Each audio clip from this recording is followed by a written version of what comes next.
2026년 1월 9일 나사는 드디어 인간을 다시 달로 보낼 준비가 거의 완료됐다고 선언했죠. 사람을 태우고 다시 달에 가려고 도전하는 아르테미스2가 발사 전 최종 단계를 진행 중이라는 겁니다. 50년이 넘도록 아무도 가지 못했던 달, 그곳으로 인간이 다시 돌아갑니다. 플로리다의 발사대에선 거대한 로켓이 마지막 점검을 받고 있고 4명의 우주 비행사는 생애 가장 중요한 여행을 앞두고 있습니다. 그런데 우리는 왜 50년이나 달에 가지 못했던 걸까요? 그리고 지금 무엇이 달라진 걸까요? 오늘은 인류가 달로 돌아가는 이야기, 그 긴 여정을 함께 따라가 보겠습니다. 이야기는 1957년으로 거슬러 올라갑니다. 당시 세계는 냉전이라는 긴장 상태에 있었어요. 미국과 소련, 두 강대국이 서로 으르렁거리며 누가 더 강한지 겨루고 있었죠. 그런데 1957년 10월 4일 소련이 세계를 놀라게 할 일을 해냅니다. 인류 최초로 인공위성 스푸트니크 1호를 우주로 쏘아 올린 거예요. 농구공 크기의 이 금속 구체는 지구 주위를 돌면서 삐삐삐 신호를 보냈습니다. 미국 사회는 충격에 빠졌어요. 밤하늘을 올려다보면 저 위로 소련이 만든 위성이 지나가고 있다는 사실이 믿기지 않았거든요. 더 심각한 건 따로 있었습니다. 위성을 우주로 쏘아 올릴 수 있다면 미사일도 쏠 수 있다는 뜻이었으니까요. 소련이 미국 본토를 직접 타격할 능력을 갖췄다는 의미였죠. 미국도 서둘러 대응했지만 첫 시도는 대실패로 끝났습니다. 벵가드 위성을 실은 로켓이 발사대에서 폭발해버린 거예요. TV로 생중계까지 됐는데 말이죠. 언론은 이를 카푸트닉이라고 조롱했습니다. 스푸트니크와 망했다는 뜻의 카푸트를 합친 말이었어요. 그 사이 소련은 계속 앞서 나갔습니다. 1957년 11월엔 개 라이카를 태운 스푸트니크 2호를 발사했어요. 살아있는 생명체가 우주에 간 첫 사례였죠. 그리고 1961년 4월 12일 결정타가 날아왔죠. 유리 가가린이라는 27살 소련 청년이 우주를 비행하고 돌아온 거예요. 인류 최초. 가가린은 보스토크 1호를 타고 1시간 29분 동안 지구를 한 바퀴 돌았죠. 우주에서 지구를 본 가가린은 지구는 푸르렀습니다 라는 유명한 말을 남겼습니다. 깜깜한 우주 공간에서 파란 구슬처럼 빛나는 지구를 본 거예요. 미국은 이 소식을 듣고 큰 충격을 받았죠. 우주 경쟁에서 한참 뒤처진 겁니다. 미국 대통령 존 F 케네디는 결심했어요. 1961년 5월 We choose to go to the moon. 1960년대가 끝나기 전에 인간을 달에 보내고 무사히 지구로 돌아오게 하겠습니다. 이게 바로 아폴로 계획의 시작이었죠. 냉전 시대의 자존심 싸움이 우주 개발을 급속도로 앞당긴 거예요. 하지만 달에 간다는 건 엄청난 도전이었어요. 달은 지구에서 38만 킬로미터나 떨어져 있습니다. 서울에서 부산까지 거리의 거의 1000배죠. 게다가 우주엔 공기도 없고 온도는 영하 170도에서 영상 120도까지 극심하게 변합니다. 인간이 살 수 있는 환경이 전혀 아니었어요. 그래서 나사는 단계별로 준비했습니다. 먼저 머큐리 계획으로 생존할 수 있는지 확인했어요. 1961년 5월 앨런 셰퍼드가 미국 최초로 우주 비행에 성공했습니다. 비록 가가린보다 3주 늦었지만요. 셰퍼드는 우주에 15분밖에 안 있었지만 중요한 첫걸음이었습니다. 다음은 제미니 계획이었어요. 이번엔 2명이 함께 타는 우주선이었습니다. 제미니 계획에서는 더 복잡한 기술들을 연습했어요. 우주 유영, 그러니까 우주선 밖으로 나가서 우주 공간에 떠다니는 거죠. 지구에서 400km 위 시속 28,000km로 날아가면서 우주선 밖에 매달려 있는 상황이었습니다. 제미니 계획에선 또 다른 중요한 기술을 연습했어요. 바로 도킹입니다. 도킹은 움직이는 두 우주선을 우주에서 정확히 결합시키는 거예요. 고속도로에서 시속 100km로 달리는 두 자동차를 정밀하게 붙이는 것만큼 어려운 작업이죠. 1966년 닐 암스트롱이 제미니 8호를 타고 최초로 도킹에 성공했습니다. 그런데 직후에 우주선이 제어 불능 상태로 회전하기 시작했어요. 암스트롱은 침착하게 다른 엔진을 작동시켜 회전을 멈추고 무사히 귀환했습니다. 이 경험이 그를 달 착륙 선장으로 만들었죠. 하지만 아폴로 계획은 순탄하지만은 않았습니다. 1967년 2월 27일 끔찍한 사고가 발생했어요. 아폴로 1호 우주선에서 예행 연습을 하던 우주 비행사 3명, 거스 그리섬, 에드워드 화이트, 로저 채피가 불에 타 숨졌습니다. 우주선 내부가 순수 산소로 가득 차 있었는데 전기 배선 결함으로 불꽃이 튀면서 순식간에 화재가 번진 거예요. 더 큰 문제는 해치라 내부에서만 열리는 구조였고 열려면 90초가 걸렸다는 겁니다. 새 우주 비행사는 탈출하지 못했어요. 이 참사 후 나사는 대대적인 개선을 단행합니다. 가연성 재료를 모두 불연성으로 교체했고 지상 테스트에서는 질소와 산소 혼합 기체를 사용하도록 바꿨어요. 우주 비행 중에는 무게 절감을 위해 저압 순수 산소를 유지했지만요. 해치도 외부에서 7초 안에 열리도록 재설계하고요. 비극적인 사고였지만 이 교훈 덕분에 우주에서 더 큰 참사를 막을 수 있었어요. 2년 반의 준비 끝에 드디어 때가 왔습니다. 1969년 10월 16일 오후 1시 32분 전 세계 6억 명의 사람들이 TV 앞에 모였어요. 당시 세계 인구가 35억 명이었으니까 거의 6명 중 1명이 지켜본 역사적 순간이었습니다. 플로리다 케네디 우주센터에서 아폴로 12호를 실은 세턴 V 로켓이 발사됐어요. 세턴 V 로켓은 정말 거대했습니다. 높이가 111m로 아파트 35층 높이였고 무게는 2,800톤이었어요. 로켓이 불을 뿜으며 상승하는 광경은 장관이었습니다. 8km 밖에서도 땅이 흔들릴 정도였죠. 로켓에는 3명의 우주 비행사가 타고 있었습니다. 선장 닐 암스트롱, 달 착륙선 조종사 버즈 올드린, 사령선 조종사 마이클 콜린스였어요. 이들은 3일 동안 우주를 비행해 달에 도착했습니다. 7월 20일 암스트롱과 올드린이 탄 이글이라는 착륙선이 달 표면으로 하강했어요. 콜린스는 사령선에 남아서 달 궤도를 계속 돌았습니다. 착륙선이 달 표면에 가까워지자 암스트롱은 문제를 발견했어요. 컴퓨터가 안내하는 착륙 지점에 큰 바위들이 가득했거든요. 암스트롱은 직접 조종관을 잡고 수평으로 날아가 평평한 곳을 찾았죠. 연료가 거의 바닥나고 있었어요. 30초 경고를 받은 후 얼마 지나지 않아 착륙했는데 실제 남은 연료는 약 15초에서 20초 분량이었습니다. 마침내 착륙선이 달 표면에 닿았습니다. 암스트롱은 지구에 연락했어요. 휴스턴, 여기는 고요의 바다 기지입니다. 이글이 착륙했습니다. 휴스턴 관제센터에선 환호성이 터져 나왔습니다. 착륙 후 우주 비행사들은 2시간 동안 준비 작업을 했어요. 우주복을 입고 장비를 점검하고 호흡을 안정시켰습니다. 드디어 암스트롱이 착륙선 문을 열고 사다리를 타고 내려가기 시작했어요.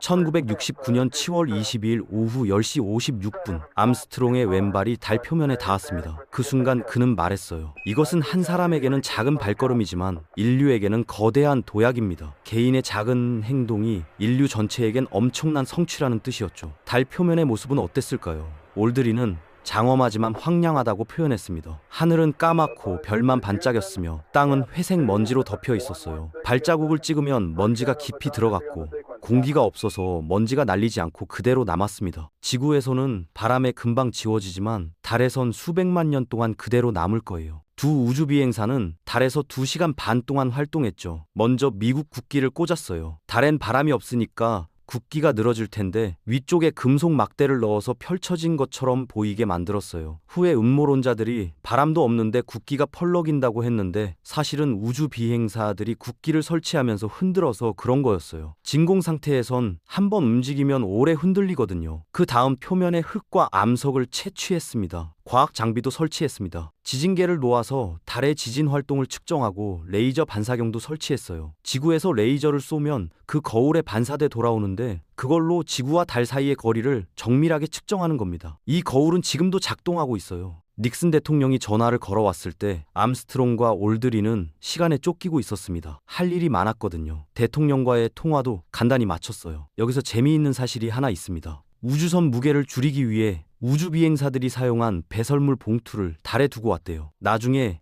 여기에 미생물들이 실제 있는지를 확인하면 엄청난 발견이 될 것이라는 기대들도 있죠. 거짓말이 아니고 진짜로 아폴로 11호부터 17호까지 봉투가 달에 남아있다고 합니다. 임무를 마치고 이글 착륙선의 상단부만 분리해서 다시 발사했어요. 하단부는 발사대 역할을 하고 달에 그대로 남았죠. 착륙선은 달 궤도를 돌고 있던 콜린스의 사령선과 도킹했습니다. 우주에서 시속 수천 킬로미터로 날아가면서 두 우주선을 정확히 결합시키는 건 매우 고난이도 작업이었어요. 새 우주 비행사는 모두 사령선으로 옮겨 타고 지구로 귀환했어요. 달에서 지구까지 다시 3일 동안의 비행이었죠. 1969년 7월 24일 사령선은 태평양에 착수했습니다. 낙하산을 펴고 천천히 바다로 내려온 거죠. 미국 해군이 헬리콥터와 함정으로 새 우주 비행사를 구조했는데 8일간의 긴 여행이 끝난 순간이었어요. 흥미로운 건 귀환한 우주 비행사들을 바로 집으로 보내지 않았다는 겁니다. 혹시 달에서 미지의 병원체를 가져왔을까봐 3주 동안 격리했어요. 물론 달에는 생명체가 없었지만 당시엔 확신할 수 없었으니까 안전을 위한 조치였죠. 아폴로 11호 이후로도 달 탐사는 계속됐습니다.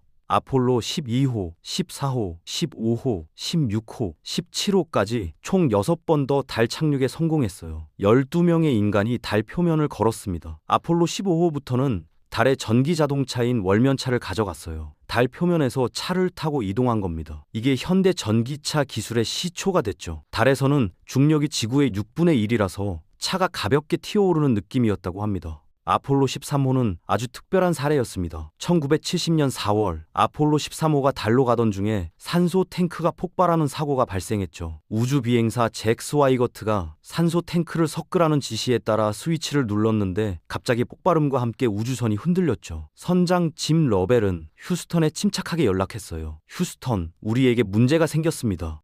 폭발로 산소가 유출되고 전력이 떨어지고 식수도 부족했죠. 달 착륙은 포기하고 생존에 집중해야 했어요. 우주 비행사 3명은 좁은 달 착륙선으로 이동해서 3일을 버텼습니다. 달 착륙선은 원래 2명이 하루 정도 쓰게 설계된 건데 3명이 3일을 사용해야 했던 거예요. 전력을 아끼려고 난방을 거의 끄고 추위를 견뎌야 했습니다. 우주선 내부 온도가 영상 3도까지 떨어졌어요. 물도 아껴야 해서 하루에 한 컵씩만 마실 수 있었죠. 더 큰 문제는 이산화탄소였어요. 인간이 호흡하면서 배출하는 이산화탄소를 제거하는 필터가 부족했던 겁니다. 달 착륙선의 필터는 2명분만 있었는데 3명이 쓰니까 금방 한계에 도달했어요. 이산화탄소 농도가 높아지면 질식할 수 있으니까요. 휴스턴의 엔지니어들이 밤을 새워 해결책을 찾았습니다. 사령선의 필터를 달 착륙선에서 쓸 수 있게 개조하는 방법을 고안한 거예요. 문제는 사령선 필터는 사각형인데 달 착륙선 필터 구멍은 원형이라는 거였어요. 엔지니어들은 우주선 내부에 있는 물품들, 양말, 비닐봉지, 테이프 등을 이용해 필터를 개조하는 방법을 알려줬습니다. 우주 비행사들은 그 지시를 따라 필터를 만들었고 다행히 작동했어요. 지구에 도착했을 때 전 세계가 환호했습니다. 실패한 임무였지만 가장 성공적인 실패라고 불려요. 3명 모두 무사히 귀환했으니까요. 이 사건은 나중에 톰 행크스 주연의 영화 아폴로 13으로 만들어졌습니다. 1972년 12월 아폴로 17호가 마지막 달 탐사 임무를 수행했습니다. 선장 유진 선원은 달을 떠나기 전에 말했죠. 인류가 다시 이곳으로 돌아오길 바랍니다. 너무 오래 걸리지 않기를 바랍니다. 그런데 그 너무 오래가 50년이 넘게 이어졌어요. 왜 그랬을까요? 이유는 명확합니다. 돈과 목적 문제였어요. 아폴로 계획은 처음부터 과학 탐사가 주목적이 아니었어요. 냉전 시대의 소련과의 체제 경쟁, 자존심 대결이 핵심이었죠. 닐 암스트롱이 발을 디딘 순간 미국은 그 경쟁에서 승리했습니다. 더 이상 막대한 예산을 투입할 명분이 사라진 거예요. 아폴로 계획에는 총 250달러가 투입됐는데 현재 가치로 환산하면 약 2,500억 달러예요. 1966년 한 해만 해도 미국 연방 예산의 4.4%가 나사로 갔어요.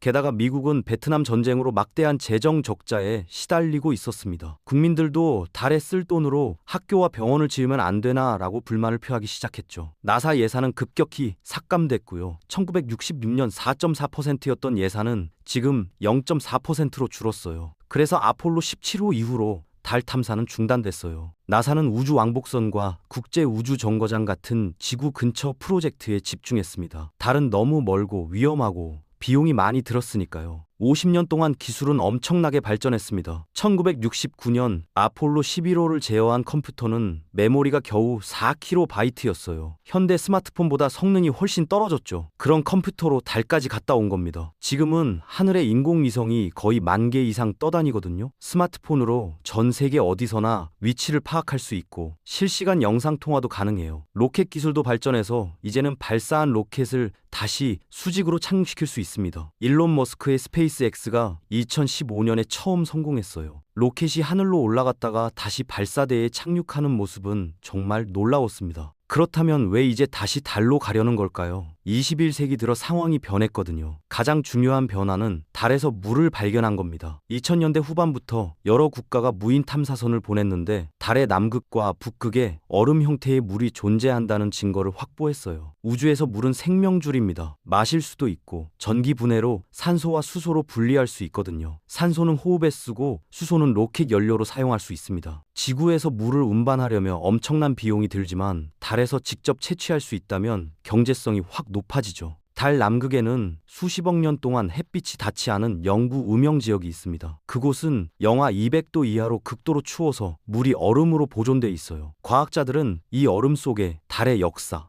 나아가 태양계의 역사가 담겨 있을 거라고 생각합니다. 미래 에너지원 가능성으로 거론되는 헬륨3도 있고요. 또 다른 중요한 변화는 민간 우주 기업의 등장입니다. 과거엔 우주 개발은 오직 국가만 할 수 있었어요. 비용도 많이 들고 기술도 어려웠으니까요. 하지만 지금은 일론 머스크의 스페이스X, 제프 베이조스의 블루 오리진 같은 기업들이 자체적으로 로켓을 개발하고 있습니다. 특히 스페이스X의 성과는 놀랍습니다. 재사용 가능한 로켓을 만든 거예요. 과거엔 로켓을 한번 쓰고 버렸는데 이는 비행기를 한번 타고 폐기하는 것만큼 비효율적이었습니다. 스페이스X는 로켓이 우주에 갔다가 다시 지구로 돌아와 수직으로 착륙하는 데 성공했어요.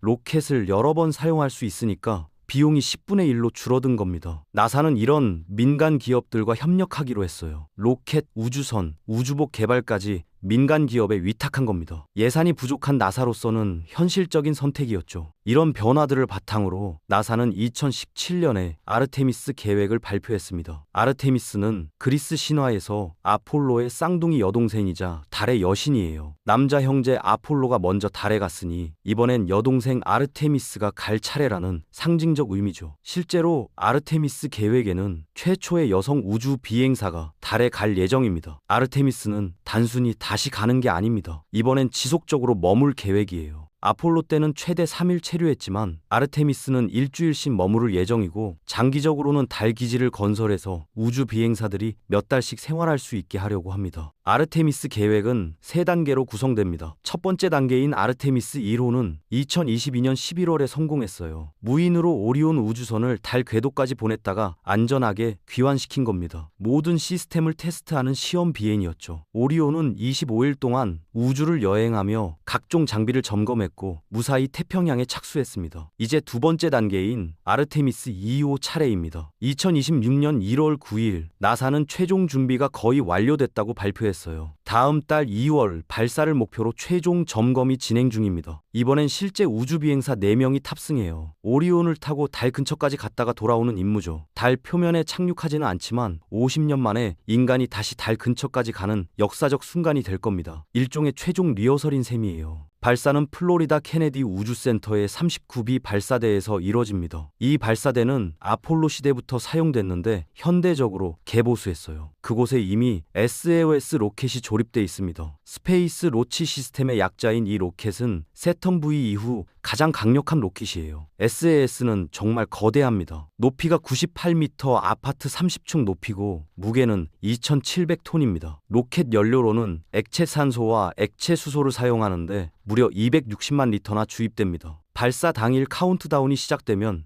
마이너스 12초에 수소 점화기가 작동합니다. 6초 후엔 로켓 하단에 RS-25 엔진 4개가 점화되죠. 카운트다운이 0에 도달하면 양옆에 거대한 고체 로켓 부스터 2개도 점화됩니다. 엄청난 굉음과 함께 로켓이 천천히 상승하기 시작해요. 처음엔 느리게 움직이지만 가속이 붙으면서 빠르게 하늘로 사라집니다. 발사 지점에서 8km 떨어진 곳에서도 땅이 흔들릴 정도로 강력해요. 발사 약 2분 후 양옆의 부스터가 분리됩니다. 연료가 소진됐거든요. 부스터들은 바다에 낙하하는데 나중에 회수해서 재사용할 수 있죠. 3분쯤 되면 오리온을 보호하던 페어링이 분리되고 태양광 패널이 펼쳐져요. 8분 후엔 중심 로켓단이 오리온에서 분리되고 ICPS라는 임시 극저온 추진 단계만 남아요. 이 단계가 오리온을 지구 궤도에 안착시켜요. 오리온은 90분 동안 지구 주위를 선회하며 모든 시스템을 점검합니다. 점검이 완료되면 ICPS 엔진이 재점화됩니다. 이번엔 지구 중력을 벗어나 달로 향하는 TLI, 즉 달 전이 분사를 수행하는 거예요. 달까지는 약 4일이 걸립니다. 그동안 우주 비행사들은 뭘 할까요? 창밖으로 지구가 점점 작아지는 광경을 관찰하기도 하고 우주 식량을 먹기도 하고 운동도 한다고 해요. 무중력 상태에서는 근육과 뼈가 약해지니까 매일 운동이 필수죠. 무중력에서 화장실을 사용하는 것도 복잡한 작업입니다.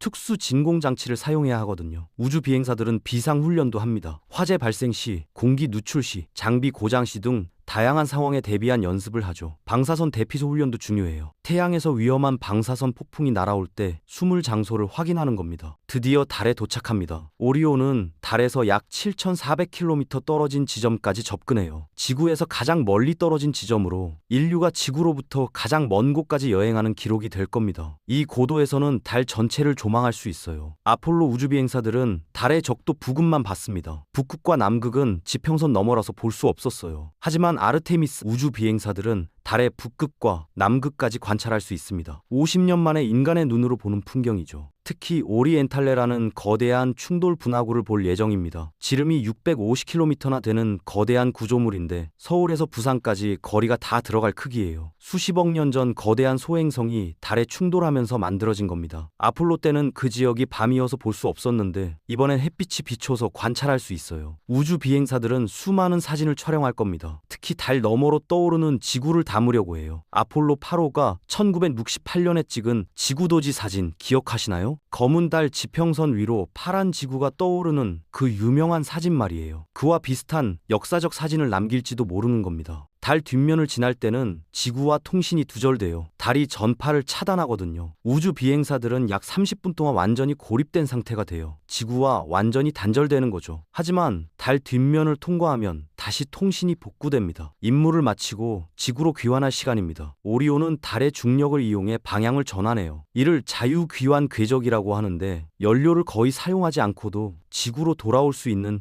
효율적인 방법입니다. 지구로 돌아오는데도 3일에서 4일이 걸려요. 우주 비행사들은 귀환을 손꼽아 기다릴 겁니다. 우주 식량에 질렸을 테고 제대로 된 샤워도 오래 못했을 테니까요. 무중력에서는 물이 구형으로 뭉쳐서 떠다니니까 샤워가 불가능해요. 대신 물티슈로 몸을 닦습니다. 지구가 가까워지면 가장 위험한 순간이 다가옵니다. 바로 대기권 재진입이에요. 오리온은 시속 4만 킬로미터 정도로 지구 대기에 돌입합니다. 총알보다 30배나 빠른 속도죠. 엄청난 공기 마찰로 오리온 하단부가 2760도까지 가열됩니다. 용암보다 뜨거운 온도예요. 다행히 오리온엔 열 차폐막이라는 특수 보호막이 있습니다. 이 차폐막이 열을 흡수하면서 조금씩 증발해 우주 비행사들을 보호하죠. 우주 비행사들은 이 순간 중력의 4배에 해당하는 감속력을 받습니다. 지구에서보다 4배나 무거워진 느낌이라 호흡도 힘들어요. 속도가 충분히 줄어들면 낙하산 전개 시퀀스가 시작됩니다. 총 11개의 낙하산이 순차적으로 펼쳐지는데 이건 매우 정밀한 작업이에요. 먼저 전방 베이 커버 낙하산 3개가 열 보호 커버를 분리시킵니다. 그 다음 들어오는 낙하산 2개가 오리온을 감속시키고 안정화시킨 후 분리되죠. 마지막으로 파일럿 낙하산 3개가 주 낙하산 3개를 끌어냅니다. 주 낙하산은 정말 거대합니다. 각각의 면적이 농구장만 해요. 3개가 모두 펼쳐지면 오리온의 하강 속도가 시속 32km까지 줄어듭니다. 이 정도면 안전하게 착수할 수 있어요. 오리온이 태평양에 착수합니다. 캘리포니아 해안에서 약 93km 떨어진 지점이에요. 10일간의 긴 여정이 끝나는 순간이죠. 미국 해군 함정과 헬리콥터가 신속히 접근합니다. 잠수부들이 물에 뛰어들어 오리온 주변에 안정화 장치를 설치해요. 우주비행사들이 안전하게 탈출할 수 있도록 말이죠. 해치가 열리고 우주비행사들이 하나씩 나옵니다. 10일 만에 보는 햇빛이에요. 헬리콥터가 우주비행사들을 회수선으로 이송합니다. 배 위에서 의료진이 건강검진을 실시해요. 무중력에서 10일을 보내면 근육이 약해지고 균형 감각도 떨어지거든요. 처음엔 걷기가 힘들 수 있습니다. 함정은 해안으로 향하고 우주 비행사들은 비행기로 휴스턴으로 이동합니다. 마침내 땅에 발을 디디는 순간 가족들이 마중 나와 포옹합니다. 감동적인 재회의 순간이죠. 아르테미스 2호는 이렇게 마무리됩니다. 하지만 이건 시작일 뿐이에요. 진짜 목표는 아르테미스 3호입니다. 아르테미스 2호의 성공을 바탕으로 2026년 9월 이후 실제 달 착륙에 도전하는 거죠. 하지만 스타쉽 개발 상황에 따라 2027년이나 2028년으로 미뤄질 가능성도 큽니다. 아르테미스 3호는 여러 면에서 특별해요. 먼저 착륙 지점이 다릅니다. 아폴로가 달의 적도 근처를 목표로 했다면 아르테미스는 남극 지역을 목표로 해요. 왜냐고요? 그곳에 물과 얼음이 있기 때문입니다. 영구 음영지역이라 불리는 곳인데 수십억 년 동안 햇빛이 한 번도 닿지 않아서 얼음이 그대로 보존돼 있어요. 우주 비행사들은 이 얼음을 채취할 겁니다. 과학자들은 이 얼음을 분석하면 태양계가 어떻게 형성됐는지 알 수 있을 거라고 생각해요. 얼음 속에 수십억 년 전의 물질이 갇혀 있거든요. 착륙선도 완전히 다릅니다. 이번엔 스페이스X의 스타쉽 HLS를 사용해요. 높이가 50m나 됩니다. 아폴로 착륙선이 7m였으니까 그보다 7배 이상 큰 거예요. 내부 공간도 넓어서 우주 비행사들이 훨씬 편하게 활동할 수 있습니다. 아폴로 착륙선은 2명이 쪼그리고 앉아 있어야 했는데 스타쉽은 서서 걸어 다닐 수 있어요. 우주 비행사들은 달에서 최소 6일에서 7일을 체류할 예정입니다. 아폴로보다 2배 이상 긴 거죠. 그동안 과학 실험을 많이 할 거예요. 암석과 토양을 채취하고 얼음을 시추하고 지진계를 설치하고 달 먼지가 미치는 영향을 연구합니다. 우주복도 새롭게 개발됐어요. 악시엄 스페이스라는 회사가 제작하는데 아폴로 시대보다 훨씬 유연합니다. 아폴로 우주복은 뻣뻣해서 무릎 굽히기도 힘들었거든요. 새 우주복은 무릎을 구부리고 팔을 높이 들고 허리를 숙이는 동작이 훨씬 자연스럽습니다. 근본적으로는 예산 문제가 있습니다. 나사의 예산은 미국 연방 예산의 약 0.4%로 아폴로 시대의 4.4%에 비하면 크게 줄었어요. 부족한 예산으로 방대한 계획을 진행하다 보니 각종 세부 프로젝트가 지연되거나 축소되고 있습니다. 과도하게 민간 기업에 의존하는 것도 문제로 지적돼요. 가장 중요한 달 착륙선마저 민간 기업에 맡긴 건 너무 위험하다는 비판도 있습니다. 미국 회계감사원의 보고에 따르면 나사는 내부적으로 실제 달 착륙 일정을 2028년까지도 가능성을 열어두고 있다고는 합니다. 1월 9일 최종 단계가 진행 중이라는 소식이 전해지긴 했지만 말입니다. 인류는 지금 달로 돌아가는 중입니다. 50년의 공백을 깨고 인류의 두 번째 달 도전, 그 여정이 지금 펼쳐지고 있는 거죠. 전 세계가 주목할 바로 그 순간을 기다리며 이상 우주에 가고 싶은 양이 우주였습니다.